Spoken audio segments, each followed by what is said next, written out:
ధనుష్ చుట్టూ వివాదాలు మరింతగా ముదిరాయి. సుచి లీక్స్ తో ధనుష్ కు పలువురు హీరోయిన్లతో అఫైర్స్ అంటూ లీకులు ఊపందుకున్నాయి. ధనుష్ కానీ ఆయన భార్య ఐశ్వర్య కానీ వీటిపై ఇంతవరకు స్పందించలేదు. కానీ ధనుష్ సిస్టర్ మాత్రం బహిరంగ లేఖ రాసి ధనుష్ అమాయకుడంటూ సర్టిఫికెట్ ఇచ్చింది. ధనుష్ రాసలీలల వివాదం. ధనుష్ ఆయన భార్య మౌనం. సుచి లీక్స్ తో ధనుష్ ఇమేజ్ కి డ్యామేజ్. సిస్టర్ మాత్రం పూర్తిగా మద్దతు. సుచి అనే తమిళ సింగర్ ధనుష్ పేరుని బయటికి లాగింది. ఆయనకి పలువురు హీరోయిన్లతో సంబంధాలున్నాయని ఆరోపించింది. అందులో త్రిషతో ఇంటిమేట్ గా ఉన్న కొన్ని ఫోటోలను బయటపెట్టింది.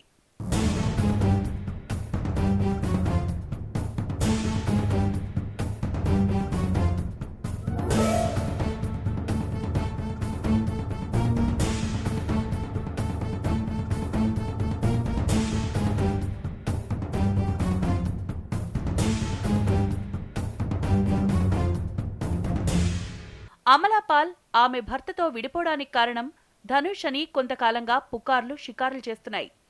సుచి లీక్స్ లో కూడా అమలాపాల్ ధనుష్ కి సంబంధించిన మ్యాటర్ వచ్చింది.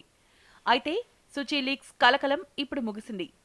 ఆమె మరిన్ని వీడియోలు ఫోటోలు లీక్ చేయకుండా ఆమె ట్విట్టర్ అకౌంట్ ని డీయాక్టివేట్ చేశారు. అయితే త్రిష, అమలాపాల్ ఇలా పలువురు హీరోయిన్లతో ఆయనకి పర్సనల్ బంధాలు ఉండడంతో ఇమేజ్ కొంత డ్యామేజ్ అయింది. ఈ విషయంలో ధనుష్, ఆయన భార్య ఐశ్వర్య మౌనం పాటిస్తున్నారు.